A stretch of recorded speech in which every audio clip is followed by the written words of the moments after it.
Delegates to the 7th British Commonwealth Forestry Conference arrive in Melbourne, Victoria, on yet another stage of their tour of the forests of Australia and New Zealand.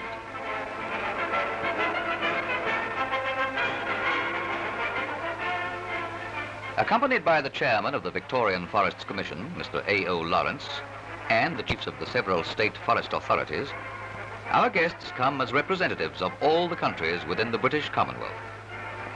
From the United Kingdom and Canada, from Pakistan, Malaya, Sarawak and Fiji, across the Indian Ocean, from South Africa, Kenya, Rhodesia and Nigeria.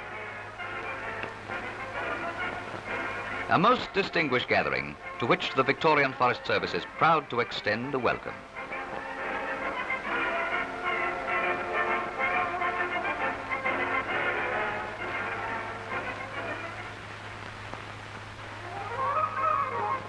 Leaving the city on the first day of the tour, our visitors are escorted on a field trip to inspect a typical area of the temperate moderate rainfall forest in the mountainous regions of the Upper Yarra Forest District.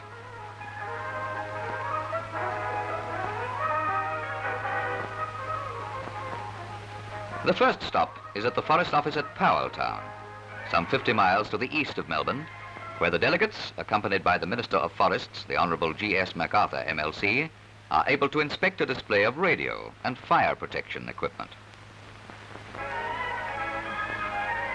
Here are to be seen power pumps of various capacities, from the trailer-type Coventry Climax, 220 GPM, to smaller and portable types operating at 60 and 40 GPM.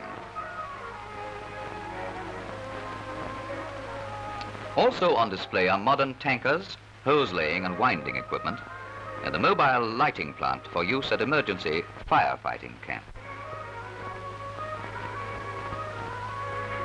Canvas tanks and the operation of portable pumps appear of considerable interest, particularly to Sir Arthur Gosling, head of the United Kingdom delegation.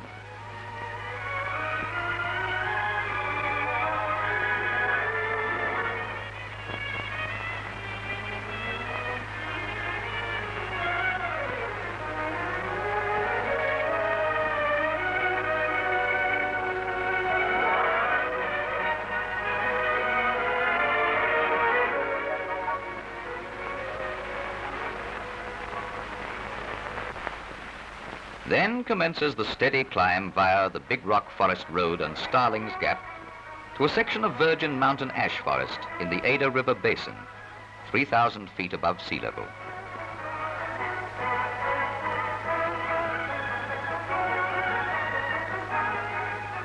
Here, the district forest officer outlines the history of the mountain ash in the area.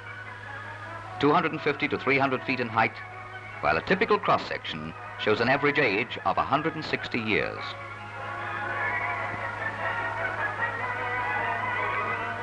And now, a very welcome ceremony. Lunch in the heart of the Australian bush.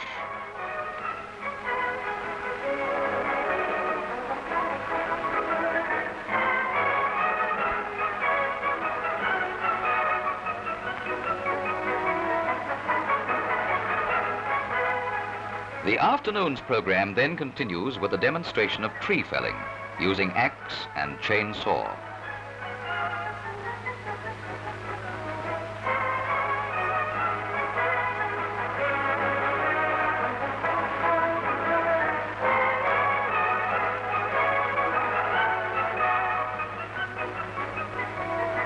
After inspecting the butt of the felled tree and a final look around at other bush operations, the delegates make their way back to the buses for the return journey to the city.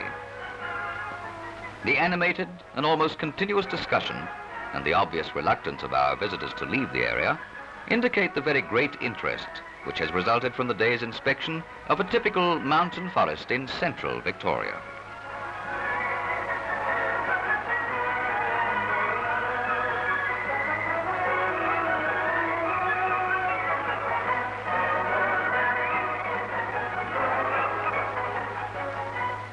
And now, another day's tour into the land of the golden wattle.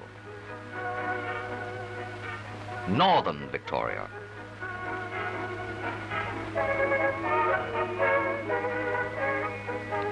Crossing over the Goulburn River Bridge, flanked by stands of river red gum, we pass into a typical low rainfall or dry country mixed forest type, red ironbark and grey box, within the forest district of Rushworth. At the first stop, the delegates inspect a demonstration of thinning operations, where, after explanations of development and silvicultural treatment by the district forest officer, questions and answers are the order of the day.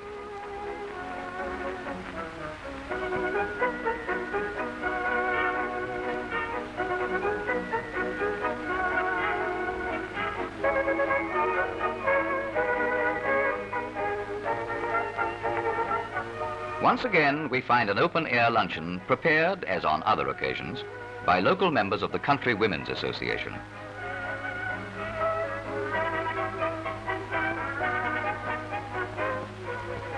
To Professor Anderson falls the pleasing duty of conveying the thanks and appreciation of the delegates to the President and ladies.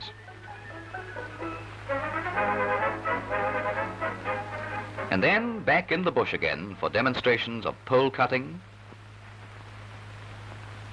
sleeper hewing with broad axe, and operation of the barrow saw.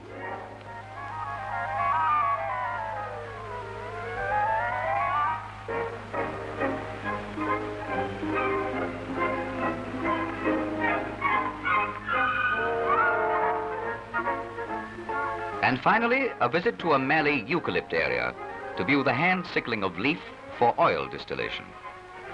Here, the recurring coppice growth provides a continuous crop rotation, which yields an average sineal content in the refined oil of 88%.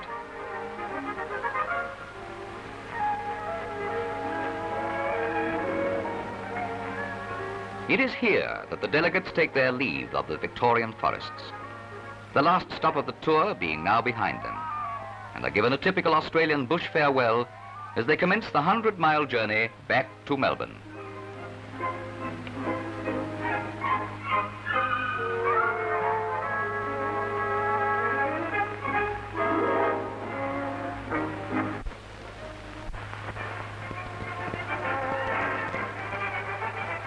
Outbound aircraft at Essendon Aerodrome convey the delegates from Victoria to New South Wales for the next stage of the Forestry Conference in Sydney and Canberra.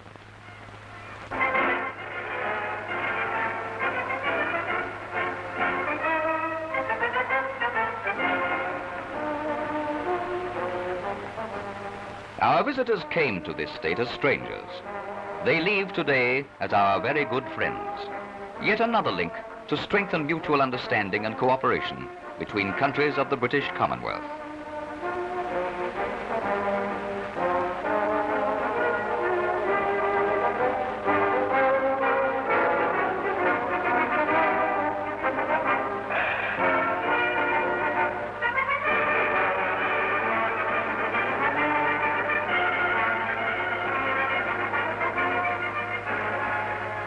We of the Forests Commission of Victoria hope that our guests have enjoyed our company as much as we have enjoyed theirs, and trust that their sojourn in this state has been both pleasurable and profitable.